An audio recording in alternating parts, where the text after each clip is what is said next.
in the upper air, one upper air cyclonic circulation is prevailing over South Madhya Pradesh and neighborhood, and it is extending from surface to nearly 0.1 kilometer above mean sea level, and also at the mean sea level, one trough of low pressure is prevailing over Southeast Arabian Sea, and that is near to the western coast.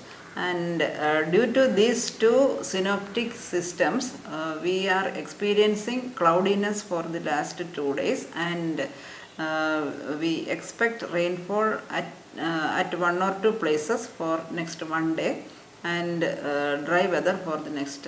For 1 day, models are telling only for 1 day this type of weather we will be experiencing, and after 5th day again some rain is indicated in the model.